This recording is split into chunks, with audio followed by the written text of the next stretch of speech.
Olá, meu amigo, olá, minha amiga. É muito bom tê-los aqui novamente. Nós estamos aqui hoje, eu e o professor Wesley aqui, perito judicial há mais de 14 anos, para falarmos novamente sobre perícia judicial. E hoje o tema é como você que está se aposentando ou já se aposentou pode atuar como perito judicial. Muitas vezes quem se aposenta acaba ficando na ociosidade ou então não sabe exatamente o que fazer e nem imagina que pode se tornar perito judicial e atuar de uma forma muito honrosa e prestando realmente um serviço de benefício público, eu diria, para a sociedade. Não é, professor? É isso mesmo, Albert. Muitas pessoas se aposentam e esse é um momento, muitas vezes, de vazio, onde a pessoa não sabe o que fazer, perde aquela rotina do dia a dia, não é? Exatamente.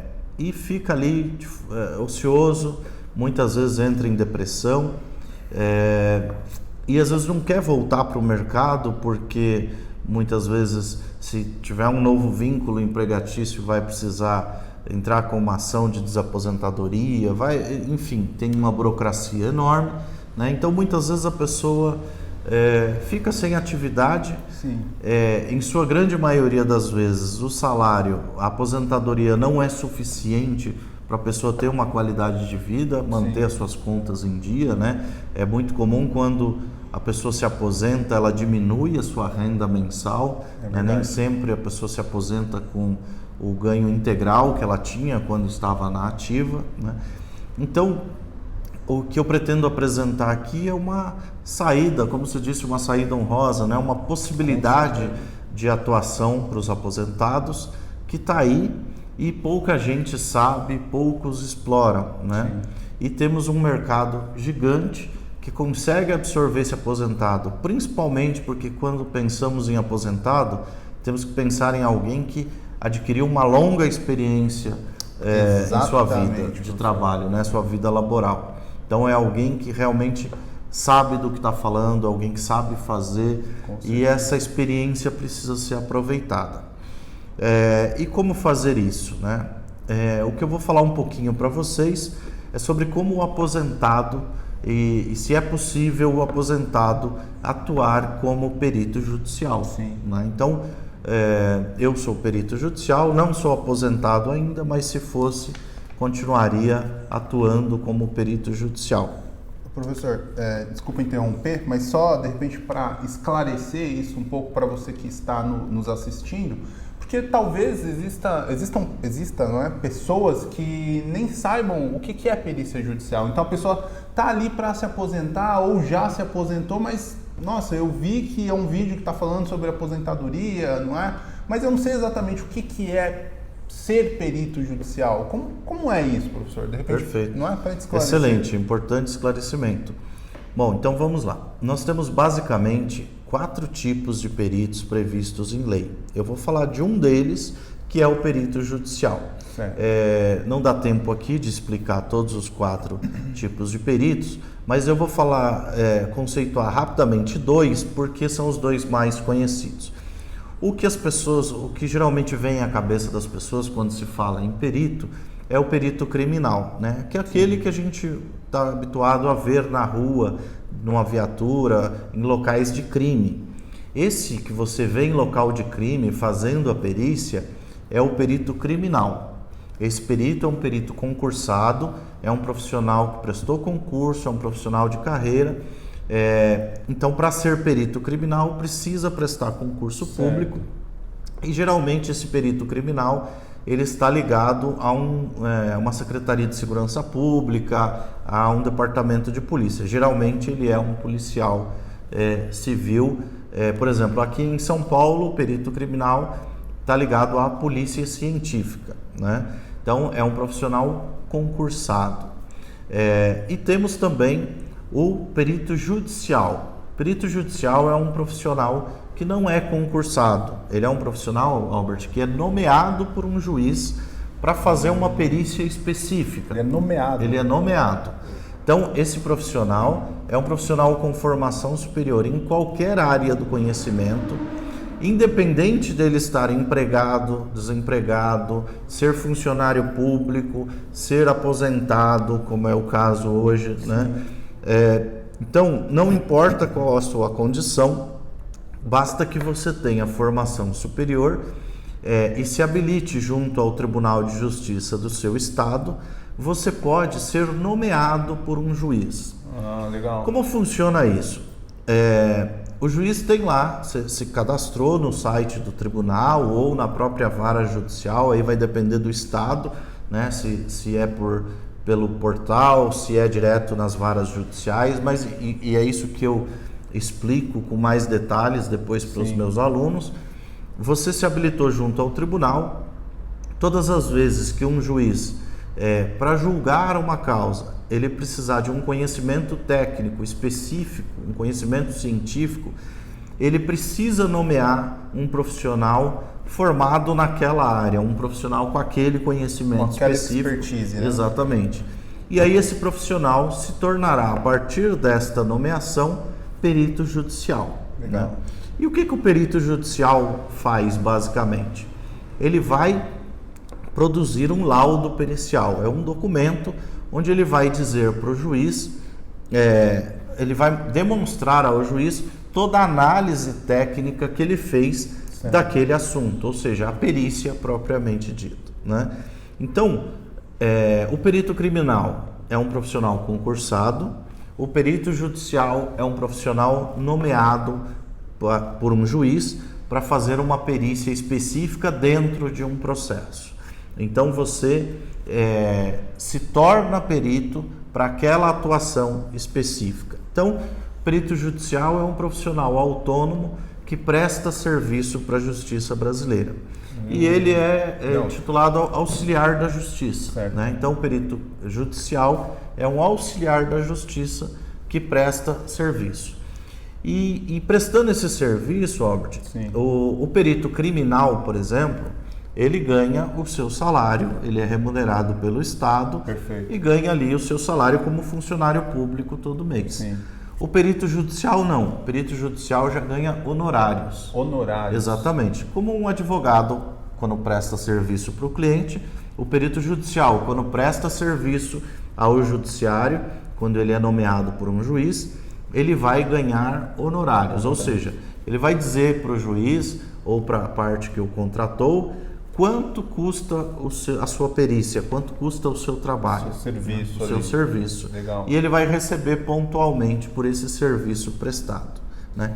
Então, basicamente, o perito judicial é um prestador de serviço que pode prestar serviço tanto para a justiça, né? Tanto para o judiciário através de uma nomeação feita por um juiz, quanto para escritórios de advocacia através de uma contratação como assistente técnico. A gente vai entrar nessa parte, professor.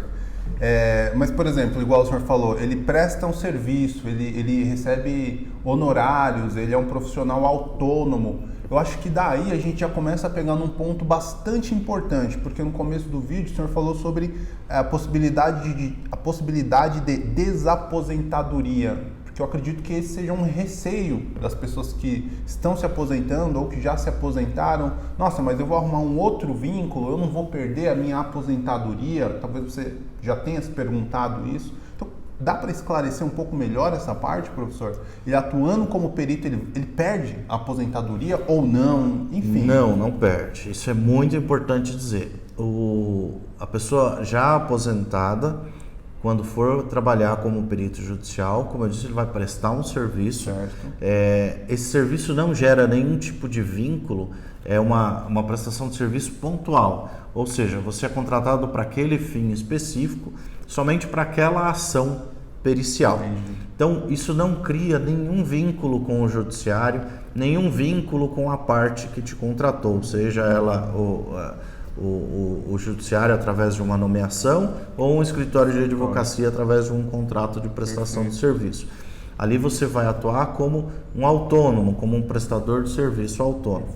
Então, não há nenhum risco de você perder a sua aposentadoria ou de você precisar alterar o status da sua aposentadoria, seja de lá de que forma for. Existe isso também? Alterar o... Sim, às vezes a pessoa já está aposentada e retorna para o mercado de trabalho para um vínculo trabalhista novamente. Sim. E aí ela teria que alterar esse status. Ela atuando como perito judicial, ela não precisa mexer em nada na aposentadoria dela. Ela continua aposentada, recebendo sua aposentadoria, e ela vai ter essa nova atividade como perito judicial. Eu diria até que os aposentados, Albert, têm uma vantagem para ser nomeado como perito. Por quê, professor? Porque é uma pessoa que se deduz ter experiência. Isso com certeza. E a experiência conta muito. Com certeza. Né? Então, é muito importante para o juiz sentir confiança no perito que ele vai nomear. Né? E se você que está aí aposentado, né, tem muito conhecimento numa área, trabalhou sua vida inteira numa determinada área, é claro que desse assunto você entende mais do que outras pessoas, desse assunto você entende muito. E quando você transfere essa experiência, isso dá muita credibilidade. Então, é muito comum os juízes nomearem pessoas mais velhas, pessoas que tenham mais experiência, porque ele sabe que essa pessoa vai produzir um laudo mais consistente, um laudo onde ela vai aplicar ali todo o conhecimento que ela adquiriu ao longo de toda a sua vida laboral, toda a sua vida de trabalho. Com certeza. E hoje, professor, muitas vezes a gente percebe hoje a pessoa que está se aposentando ou a pessoa que tem um pouco mais de idade como alguém que não tem valor. Infelizmente, a nossa sociedade acabou vendo por esse lado, mas na verdade é totalmente o contrário. A pessoa que tem mais sabedoria, a pessoa que já viveu, já calejou ali, não é? A pessoa que tem realmente conhecimento, pode passar esse conhecimento, essa sabedoria, pode prestar, né, um pouco desse conhecimento em favor da sociedade atuando como perito. Exatamente.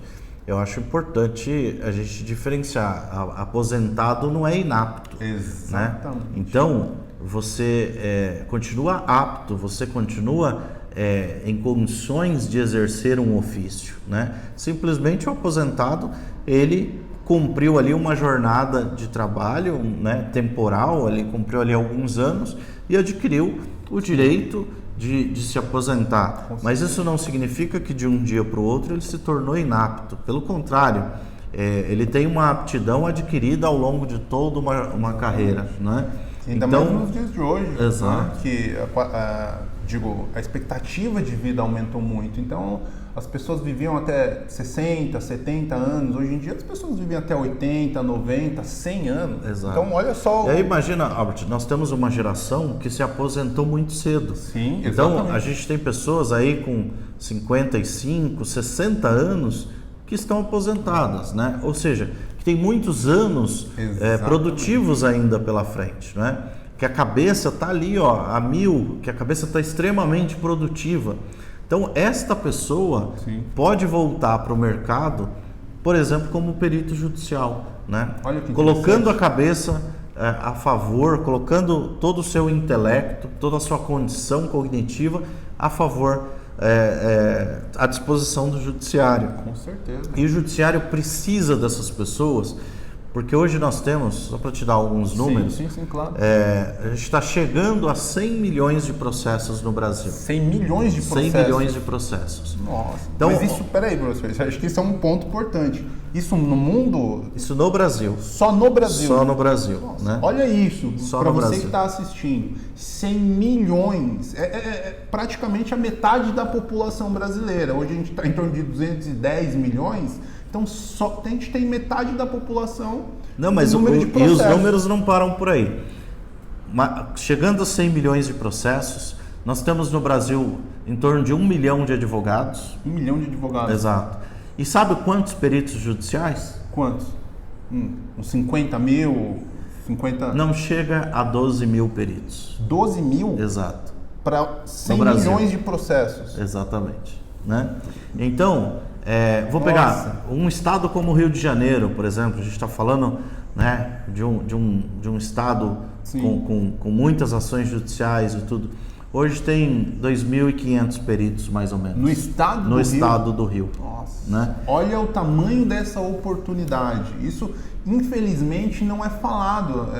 Existem muito poucos meios de comunicação que trazem esse tema, que falam sobre esse assunto. Então, percebe que existem nichos, existem oportunidades disfarçadas, existem até grupos que, de repente, não querem que essa informação chegue até você.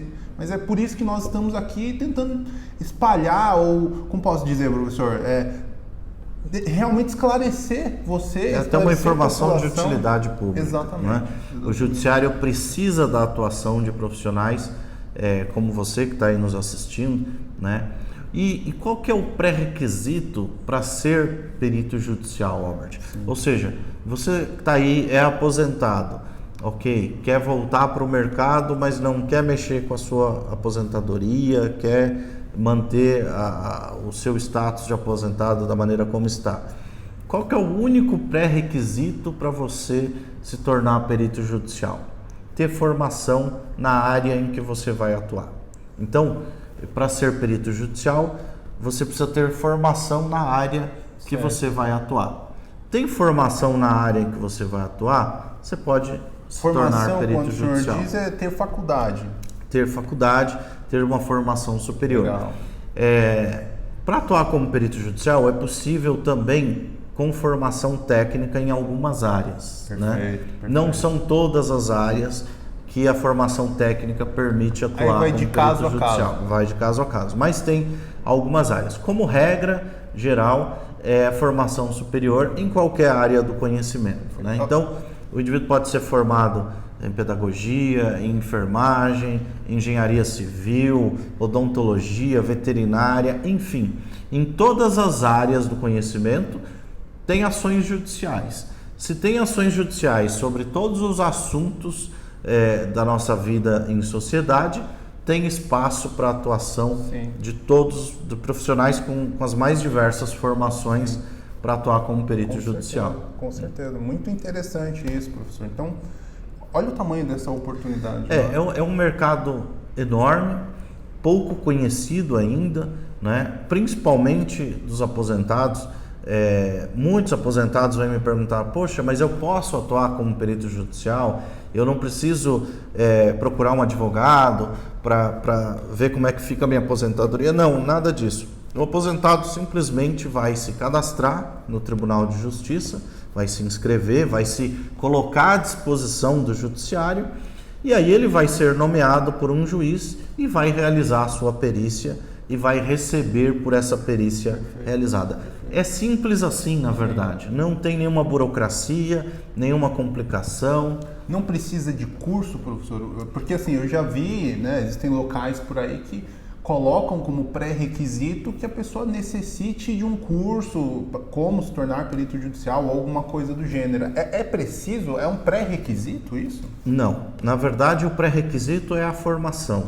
É a formação. O pré-requisito... Com uma exceção. No estado do Rio de Janeiro, existe uma regra do Tribunal de Justiça do Rio de Janeiro que exige o curso de formação em perícia judicial. Então, especificamente no Rio de Janeiro, tem uma regra do tribunal que pede que para você se habilitar, para você se cadastrar lá no Tribunal de Justiça do Rio de Janeiro, você precisa de um curso de formação em perícia judicial.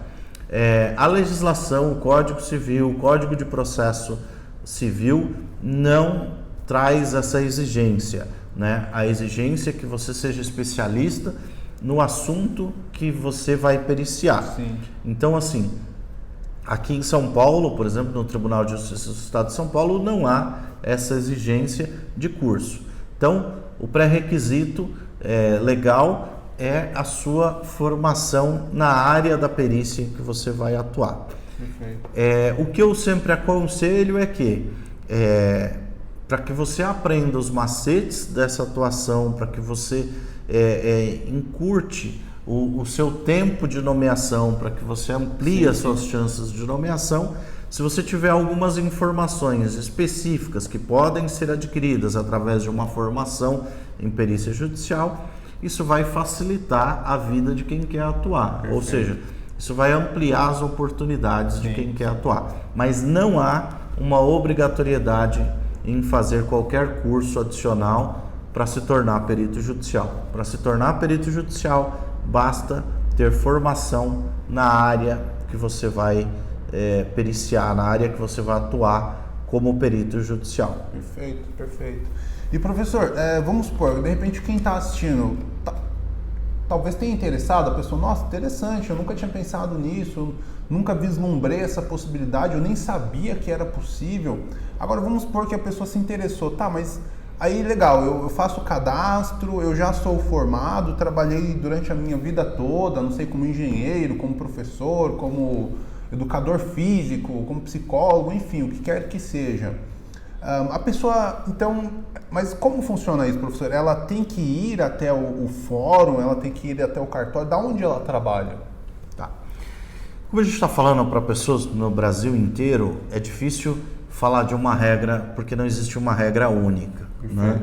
Mas eu vou citar duas situações que basicamente elas se aplicam aí a quase todos os estados. Cada estado tem uma maneira. Mas para você se tornar perito judicial, você precisa se cadastrar no Tribunal de Justiça do seu estado. Correto. Né? Aqui no estado de São Paulo está totalmente informatizado e o cadastro é feito no site do Tribunal de Justiça. Sim. Então você vai entrar lá com todos os seus dados, com o seu diploma, com seus documentos pessoais e vai fazer um cadastro. Feito esse cadastro, você se coloca à disposição da Justiça e já pode ser nomeado. Sim, correto. Processo simples assim. Um outro exemplo, no Rio de Janeiro, você não tem lá um cadastro para preencher. Entendi. Né? Você junta toda a documentação, seus dados pessoais e encaminha para o e-mail do tribunal. Perfeito. E aí, após uma análise, eles vão te cadastrar. Né? Então, o cadastro é feito por um funcionário lá do tribunal.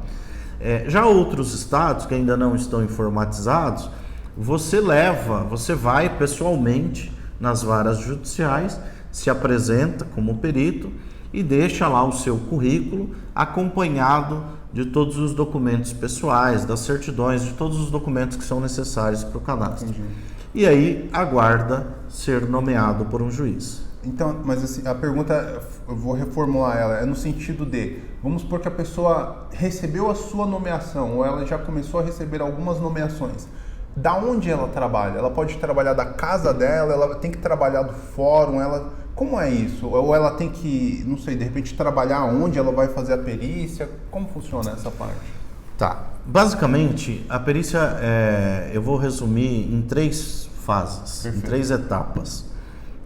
Você recebeu a nomeação, a primeira dessas etapas é você, depois de aceitar, estudar os autos. Você lê o processo e entender o que precisa ser periciado, né? Como você vai fazer a sua perícia. A nomeação, ela recebe uma carta falando... A nomeação é por e-mail, né? Sempre por e-mail? Isso. Então, a nomeação, você vai receber um e-mail dizendo que você foi nomeado como perito no tribunal tal, na vara tal, pelo juiz, e vem lá todos os dados da nomeação, né? Bom, uma vez que você aceite essa nomeação, você tem a opção de aceitar ou não, você vai ler os autos, né? Você vai ler esse processo e você vai entender que tipo de perícia você vai precisar fazer, o que você vai periciar, quais são os quesitos que foram feitos a você. Quesitos são as perguntas que tanto o juiz quanto as partes vão fazer ao perito. É aquilo que precisa ser respondido no laudo pericial. Então, nessa primeira fase, você vai estudar os autos. Isso da casa... Isso da sua casa, né? Perfeito. Então, só existe um momento em que o perito vai sair da sua casa ou do seu escritório. É no momento da diligência, né? Então, na primeira etapa, você está lá na sua casa, você recebeu o e-mail, foi nomeado, você vai ter acesso ao processo, você vai ler, estudar esse processo e depois você vai agendar a diligência, ou seja, a perícia propriamente dita. Entendi. Lembrando que quem marca dia, horário, local e quem vai participar é o perito. É né? o próprio perito? O próprio perito. Ele tem essa autonomia? Exatamente. Ele vai marcar, olha, eu quero que a perícia aconteça no dia tal, no horário tal e em tal local. Ele vai mandar essa informação para o juiz. Por e-mail também? Por e-mail também, né? Ou muitas vezes peticionando direto nos autos pela internet. Perfeito. E aí o juiz vai intimar as partes, vai informar o local daquela perícia, vai realizar todos os trâmites processuais, judiciais ali. Então o perito, e isso é importante dizer porque significa dizer que você pode fazer a sua agenda de trabalho. Né? Então, é exatamente esse o ponto, professor, porque muitas vezes a pessoa, nossa, tá, eu vou trabalhar como perito, mas e aí, eu preciso bater o cartão, eu preciso cronometrar ou assinar um ponto de entrada, de saída, como era no emprego anterior dela? Não, na verdade, como eu disse, o perito é um profissional autônomo, é um profissional que ele que define a sua rotina de trabalho, o seu horário de trabalho, que dia que ele quer trabalhar. Né? Isso é liberdade. Isso é liberdade. Flexibilidade. Isso é qualidade de vida. Com né? certeza. Então, você vai nessa segunda etapa agendar a sua perícia. Né? Dizer, olha, quero fazer essa perícia em tal dia, em tal local, em tal horário. Bom, feito isso, você naquele dia, naquele horário que você agendou, você vai realizar toda a perícia, né? Você vai realizar a diligência e vai voltar para sua casa ou para o seu escritório, né? E vai escrever o laudo, vai redigir o laudo pericial. O laudo pericial é uma peça formal, ou seja, é um documento, é um texto que conterá tudo aquilo que você observou durante a diligência, tudo aquilo que você constatou, verificou, né? Tudo aquilo que foi levantado durante a diligência vai compor um documento chamado laudo pericial. Feito esse laudo, que você vai sentar na frente do computador com todas as informações coletadas e vai produzir esse documento chamado laudo. É a análise que o perito fez da situação, dos quesitos, das perguntas que foram feitas. Nesse laudo você vai responder a todos os quesitos, ou seja, a todas as perguntas que foram feitas a você. Perfeito. Né? E o laudo, a legislação diz que tem que ser conclusivo, ou seja, nesse laudo você vai chegar a uma conclusão e você vai enviar este laudo para o juiz através de um peticionamento no processo, se ele for digital, ou por e-mail, ou até mesmo na entrega física desse documento. Perfeito. Na vara judicial. E aí, recebendo esse laudo, o juiz vai dar ciência às partes interessadas, né, do seu laudo, que vai ter 15 dias para se manifestar sobre o seu laudo. Certo. Né? Passado esses 15 dias, o juiz vai dar como entregue o laudo, ele vai dar prosseguimento ao processo e provavelmente já deu uma decisão para que você receba os seus honorários. Ou seja, se conclui aí o trabalho do perito. Né? Então, basicamente, em linhas gerais, 3 fases. A primeira, a aceitação e estudo dos autos do processo. Na segunda fase, você realizar propriamente a perícia, a diligência. Que você vai escolher data, horário, local e participantes. E numa terceira fase, a entrega do laudo e receber pelo trabalho. Olha só. Este é basicamente o processo de perícia judicial. Né? São as etapas da perícia. Sim, perfeito, professor, perfeito. E, professor, o senhor tinha dito no começo dessa nossa conversa que a pessoa, no caso, que está se aposentando ou se aposentou, vamos supor, ela vai trabalhar como perito, ela pode trabalhar somente para o juiz, para a justiça? Existem outras possibilidades, como o senhor tinha dito, escritórios de advocacia? Como funciona isso para quem está em casa? Olha, Albert, eu vou falar então de 4 mercados, 4 possibilidades de trabalho. Então, o perito não tem só um mercado. Não, o mercado é muito amplo, né? Eu vou me limitar a falar de 4 possibilidades, que eu acho são as 4 talvez mais importantes, mais acessíveis, né? A primeira delas, que a gente começou já a falar e falamos até agora, ser nomeado pelo juiz e atuar como perito judicial. Sim. Tá certo? Então esta é uma frente. A outra frente, você trabalhar como perito assistente técnico, Ou seja, você ser contratado pelos escritórios de advocacia. Então, uma outra possibilidade, de atuação. Os escritórios de advocacia também precisam de uma análise técnica muitas vezes. Muitas vezes o advogado já entra com uma ação na justiça com um documento chamado parecer técnico. Ou seja, é a análise de um profissional especialista naquela área sobre um determinado assunto. Perfeito, né? Perfeito. Além desta possibilidade de você ser contratado por um escritório de advocacia para emitir um parecer técnico, muitas vezes para ele ingressar com a ação, também os escritórios contratam peritos assistentes técnicos para acompanhar a perícia que vai ser feita pelo perito do juiz. Peraí, professor, peraí. Então, quer dizer, o juiz nomeou um perito. Nomeou um perito, certo. Perfeito. Quando esse perito vai fazer a diligência pericial, ele pode ser acompanhado por um perito nomeado pelas partes, de confiança das partes.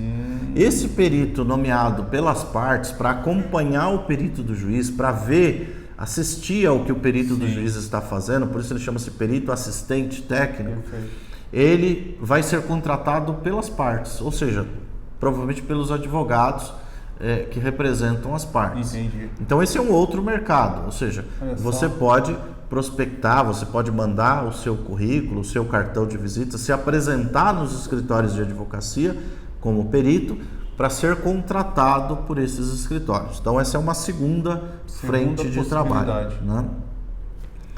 A terceira frente de trabalho, você pode também atuar como perito nas câmaras arbitrais. Câmaras arbitrais. Exatamente. O que são as câmaras arbitrais? De repente quem está assistindo, olha, eu estou escutando pela primeira vez que eu posso ser perito judicial. E aí o senhor me vem falar sobre câmaras arbitrais. O que são as câmaras arbitrais? Basicamente, de forma muito simplista, as câmaras arbitrais, na verdade, é uma justiça privada. Justiça privada. Vamos colocar dessa forma. Os advogados que estão assistindo vão querer me matar por esse conceito, mas para ficar mais fácil o entendimento. Perdão, existem duas justiças, a pública e a privada? Mais ou menos isso, Albert. Perfeito. Então, as câmaras arbitrais são empresas privadas onde pode-se fazer conciliação, onde as pessoas querem, por exemplo, não querem ir para a justiça pública, não querem ir para a justiça comum, né? Elas querem, por exemplo, entrar num acordo, né? Esse acordo pode ser feito diante de um mediador ou de um juiz arbitral. Entendi. Que é um profissional privado, é um profissional de uma empresa privada especializada em fazer arbitragem, em fazer mediação. Olha, né? Que interessante isso. E muitas vezes, nessas câmaras arbitrais, tem demanda para aquilo que está sendo ali discutido precisa ser periciado. Vou dar um exemplo. Sim.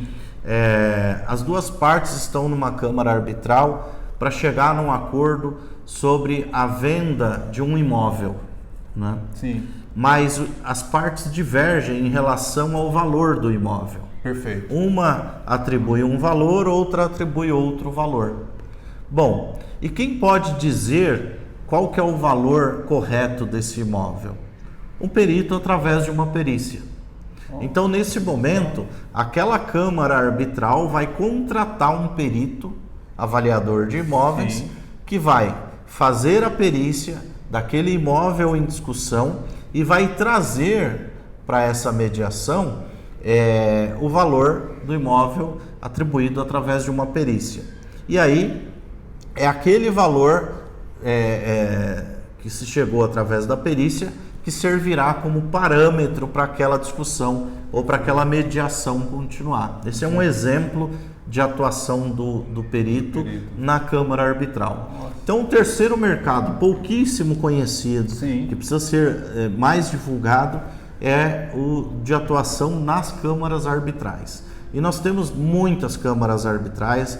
Quem quiser saber um pouquinho mais sobre esse assunto, basta digitar aí no Google, Sim. Câmara Arbitral, na sua cidade ou no seu estado, vocês vão ver quantas câmaras arbitrais. Eu acho que vale a pena dar uma lida um pouco mais sobre o papel das câmaras arbitrais, porque é um mercado para você, aposentado, que quer atuar como perito também atuar como perito nas câmaras, sendo contratado por câmaras arbitrais, né? E o quarto, eu falei que ia falar para vocês de 4 oportunidades. A quarta oportunidade é você dar consultoria especializada como perito. Também existe a possibilidade de... Claro. Imagine uma empresa que sofre inúmeras ações judiciais e muitas vezes perde essas ações, muitas vezes sofre sanções financeiras, né, que colocam até em risco a operação dessa empresa. Se ela pudesse contratar um perito para se antecipar a determinadas questões que vão se tornar processos futuramente, né? Ela, por exemplo, para minimizar riscos, né, para prevenção de riscos operacionais, de riscos judiciais, inclusive. Então, é muito comum, Albert, as empresas contratarem consultorias especializadas.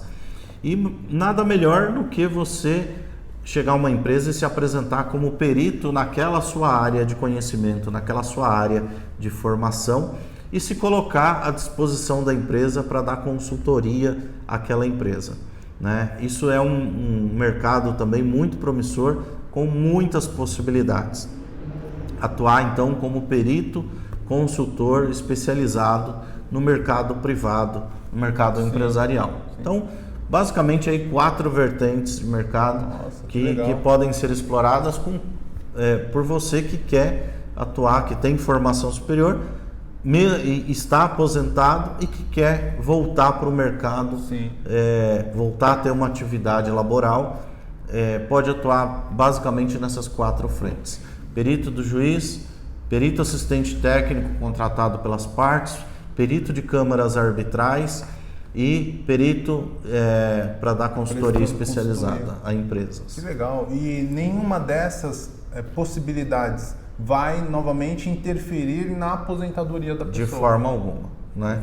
Então você pode atuar como perito assistente técnico sem que haja qualquer alteração na sua aposentadoria ou na sua forma de aposentado, né? Então essa é uma atuação autônoma, pontual, onde você vai receber honorários pontualmente, você não vai receber salário, você não vai ter vínculo empregatício, você não vai ter vínculo formal, você vai ter um vínculo pontual, onde realizou a perícia, acabou ali a sua relação, acabou ali o seu vínculo. Então, em nada se altera o seu status de aposentado. Perfeito.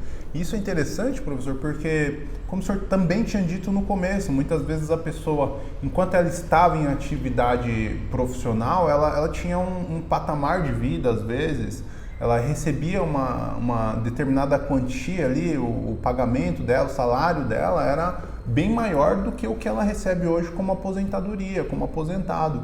Então, é uma possibilidade da pessoa voltar a ter aquela renda que ela tinha anteriormente. Eu diria mais, Albert. Talvez até mais. Os aposentados que eu conheço hoje, atuando como peritos, fizeram com que a aposentadoria se tornasse irrelevante. Por quê? A gente sabe que a aposentadoria no Brasil é vergonhosa. Com certeza. Então, dificilmente um aposentado ganha seus 10, 15 mil reais por mês de aposentadoria. São pouquíssimos, raros os aposentados que têm uma renda dessa, né? Então, quando você começa a atuar como perito judicial, a renda média de um perito atuante que está ali prospectando, fazendo... Está levando a sério. Está levando a sério a função, com ganhos entre 5 a 15 mil reais por mês. Né? Nossa, olha isso. A título de exemplo, se você produzir 2 pareceres por mês, você já ficou ali nos seus 5 mil reais. Né? 2 pareceres? 2 pareceres. Né? Uma média, assim, só uma média. Uma média de 2.000 a 2.500 por parecer. Por parecer. Professor, Essa é a média de mercado. Tem gente que ganha isso como aposentadoria. Como salário, exatamente. Por isso que eu estou dizendo, é muito comum os aposentados que eu conheço, que já atuam como perito, a aposentadoria se tornou irrelevante. A aposentadoria virou só uma formalidade ali, mas o ganho da aposentadoria dele não é mais significativo para ele. Nossa, de repente a aposentadoria vira uma poupança ali. Exato. Quando ele vier necessitar em algum momento. Exato. Até por curiosidade, eu tenho um amigo aposentado que começou, ele já está agora há uns 5 anos atuando como perito judicial, e a aposentadoria dele virou a mesada da neta. Nossa. Ele transformou a aposentadoria em mesada da neta.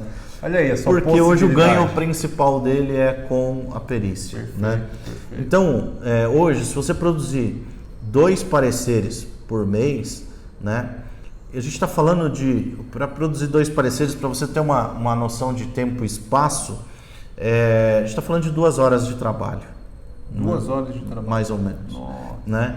Então, isso já vai dar uma remuneração aí de uns R$5.000. É claro que, muito importante dizer também o seguinte, eu vou ter 2 pareceres todos os meses, de que forma? Alguém vai bater na minha porta, é uma mágica? Vai cair aqui 2 pareceres? Não, você tem que ir atrás. Sim. Os escritórios de advocacia precisam saber que você existe, saber que você é perito, qual a área que você atua. Exatamente. Então, para você ter 2, 3, 10, sei lá quantos pareceres por mês, você precisa prospectar esses escritórios, você precisa aparecer para esses advogados, eles precisam saber do seu trabalho, né? Então, se você fizer esse trabalho de prospecção, esse trabalho de levar o seu nome, fazer com que você se torne conhecido nesse mercado, o resultado virá, e esse é o resultado que eu tenho observado nas pessoas que estão no meu círculo de relacionamento, de amizade e de trabalho, né? Então, só finalizando a resposta, é possível que o aposentado tenha uma remuneração muito superior à da sua aposentadoria, né? Porque hoje a média das aposentadorias é realmente muito baixa. Que seria digno, sensato. Digno, com qualidade de vida e o que é melhor, um aposentado hoje, ele já tem uma receita, né? Que nem sempre atende a todas as suas necessidades, e ele tem tempo muitas vezes sobrando, né? A atuação como perito judicial vai fazer com que você mantenha o seu tempo, mantenha tempo para você fazer as suas atividades de lazer, as suas atividades aquelas que você sempre esperou ser aposentado para conseguir fazer. Isso você continua podendo fazer, né? Só que com a sua cabeça também ocupada, se sentindo novamente útil, né? Nossa, é muito comum, Albert, o aposentado não se sentir mais útil. Exatamente. Né? Muita gente entra em depressão, se frustra. Então, assim, esta é uma forma de você voltar a ser útil, voltar a ser importante para a sociedade. E de fato, o trabalho do perito é essencial para a justiça e para a sociedade. Só o nome, né, professor? Perito. O que você faz? Hoje eu atuo como perito. Exato. Às vezes eu tenho amigos que não gostam de falar que é aposentado, né? O que você faz? Sou aposentado. Já dá aquela coisa, então não faz nada.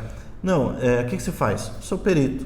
Se você é aposentado ou não é outro detalhe. Outra coisa, com certeza. Então eu acho que essa é uma atividade laboral, uma atividade de trabalho que permite que você que está aí, que quer continuar tendo qualidade de vida, quer continuar curtindo os netinhos, né? Na verdade, o netinho pode estar até do seu lado na hora que você estiver escrevendo, redigindo o laudo pericial. E isso é importante também, professor, porque acho que traz novamente, né, o respeito de volta, a dignidade. Sem Poxa, dúvida. a pessoa fala, eu atuo como perito, ajudo, não é, presto serviço para a justiça ou para os escritórios de advocacia. Além disso, é muito gratificante, porque a atuação do perito judicial, ele vai transformar muitas vezes a vida de alguém. Exatamente. Né? Então, através daquela prova pericial que alguém vai ser atendido pela justiça. Então, o trabalho do perito, como eu disse, é essencial para a justiça ser feita da maneira mais adequada, para que o juiz consiga ter a visão da realidade, para que ele consiga tomar a decisão mais assertiva com base, muitas vezes, no seu laudo pericial, naquilo que você foi lá em campo, em loco, e observou, né, e trouxe para o juiz como uma prova para que ele possa tomar a decisão mais justa, a decisão mais acertada. Perfeito, né? perfeito. Então é essencial o trabalho do perito. Perfeito. E assim, professor, de repente a gente já está até caminhando para o final, já estamos com 44 minutos aí de vídeo, mas eu queria fazer essa pergunta, porque não só, aí cabe tanto para aposentados como para pessoas que ainda não se aposentaram, que às vezes já até tentaram, não é, se cadastraram junto ao site do Tribunal de Justiça. Eu acho que isso é o que acontece com maior frequência, o cadastro. Acho que as pessoas não se arriscam ou não sabem que podem prospectar os escritórios de advocacia e as outras possibilidades, as câmaras arbitrais e consultoria, enfim. Mas o que acontece, professor? Porque existem pessoas que relatam, olha, eu me cadastrei, mas eu acho que isso aí é tudo furada, isso nunca me chamaram, eu acho que vocês estão, enfim. Porque o que acontece? Eu vejo que muitas pessoas fazem o cadastro de forma equivocada, não sabem como fazer, existe uma série de coisas, não é, que vão facilitar o processo de ingressão ou a primeira nomeação, que as pessoas não fazem e elas acham que a culpa é do processo, elas acham que não funciona. Não sei, acho que... Isso é fato. Em geral, em todas as vezes que eu fui procurado por alguém que me informou que já havia feito o cadastro e que ainda não tinha sido nomeado, quando eu fui observar o cadastro dessa pessoa, tinha alguma pendência, tinha alguma coisa cadastrada de forma equivocada, Perfeito. Faltava algum documento. Na hora de cadastrar as áreas de atuação ou local, isso estava feito de forma inadequada. Então né? Tem uma série de detalhes que muitas vezes podem ser, pode ser o divisor de águas. Exato. Por exemplo, no cadastro vai... tem lá uma parte que você vai redigir a sua biografia. Perfeito. Esse texto é importantíssimo, é um resumo das suas qualificações. Né? Então, aquele texto precisa estar redigido de maneira adequada, precisa ter um texto que de fato faça com que o juiz, quem acesse... Ressalte ali as suas qualidades. Exatamente. É aquilo ali que vai vender o seu trabalho como perito judicial. Né? E as pessoas não dão a devida importância. Então, assim, em geral, esse cadastro está feito de maneira inadequada, faltando... muitas vezes a pessoa não terminou o cadastro, ele não está nem ativo. Nossa. Né? Então, às vezes a pessoa faz... Por exemplo, aqui em São Paulo, você faz primeiro um pré-cadastro. Desse pré-cadastro, você vai receber um e-mail e a partir da confirmação desse e-mail que você finaliza o cadastro. Muitas pessoas, por exemplo, fazem só esse pré-cadastro e acham que já estão cadastrados. Pô. Não vai ser nomeado nunca. Né? Então, tem várias observações que precisam ser feitas para que você efetive as suas chances de nomeação. Né? O seu cadastro precisa estar redondinho, precisa estar perfeito ali e ativo para você ser nomeado. Acho que isso às vezes, professor, às vezes aí que está a diferença entre de repente a pessoa fazer ou não uma formação. Porque às vezes a formação é necessária? Não. Mas a formação... Ela é necessária, ela não é obrigatória. Né? Tá. Eu diria que a formação é necessária porque ela vai te dar ferramentas para que você inicie rapidamente essa atuação. Consiga fazer de forma correta. Assertiva, exatamente. Agora, ela não é obrigatória. Perfeito. Se você quiser tentar por conta, pode fazer isso. O pré-requisito é ter formação na área que você vai atuar. Perfeito. Eu não sei, teria mais algum adendo, alguma informação? Eu gostaria de convidar a todos que estão aí assistindo, que quiserem tirar as dúvidas, que tenham ainda curiosidade sobre essa área, principalmente você aposentado, que está aí me ouvindo, né? Espero ter contribuído para que você enxergue uma nova oportunidade de voltar à atividade, de voltar a colocar à disposição da sociedade todo o seu conhecimento, toda a sua experiência, né? Isso é muito importante. Então, você que quer saber um pouco mais, que de repente aqui eu não tenha conseguido esclarecer todas as dúvidas, no próximo sábado, às 9 horas da manhã, eu vou fazer uma aula ao vivo e você pode participar. Então, vamos deixar, né, o link aqui do acesso para essa aula ao vivo, onde você vai poder fazer todas as perguntas que você ache interessante para esclarecer as suas dúvidas. Exatamente. Então me coloco à disposição de todos no próximo sábado às 9 horas para uma aula ao vivo, falando um pouquinho mais para você que está aí aposentado e que quer voltar para o mercado de trabalho sem precisar alterar nada na sua aposentadoria, Importante. sem precisar prestar concurso público, você pode se tornar perito judicial. Perfeito, professor.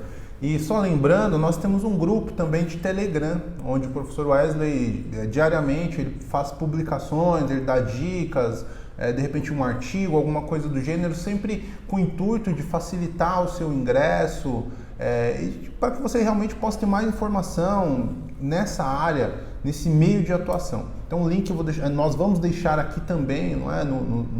Embaixo, aqui nos comentários. E acho que basicamente é isso, né? Só quero agradecer aí a sua audiência por você ter ficado conosco até aqui e nos vemos no próximo vídeo, não é, professor? É isso aí, um abraço a todos e até a próxima oportunidade. Até mais. Tchau.